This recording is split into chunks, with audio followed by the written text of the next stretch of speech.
I've been preaching many years, and I've heard many subjects, sermons, but I never heard one with the theme of capacity. And so I've been intrigued each week and enjoying hearing a different take, a different angle on capacity.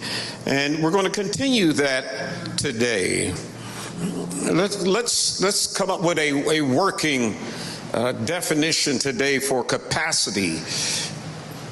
Some of you perhaps didn't notice it, but there was a sign out front that said capacity of this building.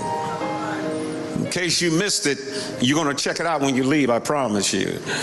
But it says 1,000 on the outside of the building. And then when you come inside the building, you'll see a sign outside of the sanctuary area. It said, I believe, 600 and something. Capacity is giving us an understanding of two things: the potential and the reality. The potential is that this building can hold 1,000 persons.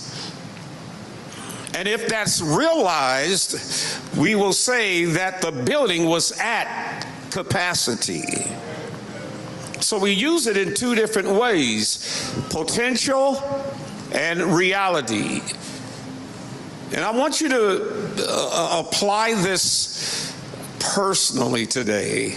And I believe when God gave Pastor that insight of that one word leads us to so many things that have to do with us personally and individually.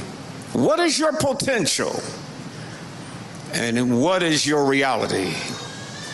Are you living up to your capacity? That's the question we want to answer today.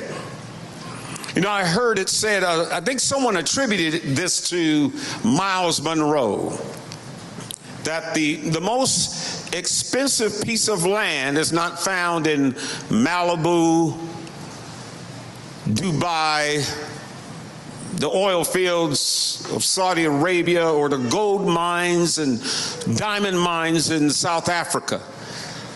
The most expensive, the most wealthiest piece of land is in the cemetery. You say, what do you mean, brother preacher?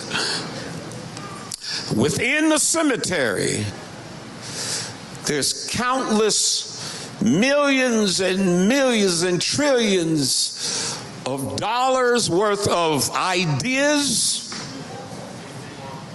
corporations, artwork, music that was never seen by the world that went to the ground. And it went to the ground in the mind and the hearts of the people who took it under the ground with them. And there lies the most expensive piece of land around us. So much potential that was never realized. So many dreams that went to the ground. My prayer today is that stopping point where the dream doesn't go into the ground. The ministry doesn't go into the soil. The corporation, the juvenile home, the girls' home, the book, the cookbook, yes, the artwork doesn't go to where it's destined to go. I believe Jesus spoke to this in Matthew, the 25th chapter. This is one of the parables of Jesus. And if you open your Bible, it's going to be in red lettering. It's a parable that Jesus spoke. It starts out this way in Matthew 25 and 14. He says, "For the kingdom of heaven is like a man traveling to a far country, who called his own servants and delivered unto them his goods. So let's establish that. It did not belong to them, but he sold it into their lives. And unto one he gave 5 talents, to another 2, and to another 1. To every man according to his several ability, and straightway he took his journey. That's the King James Version. Then he that had received the 5 talents went and traded with the same and made 5 more. He that had 2 gained other 2. He that had the 1 went and dug in the earth. You know, there's always one.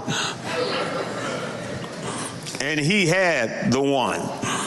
He took his 1 and hid his Lord's money.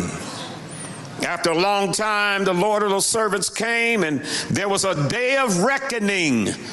That word reckoning means accounting.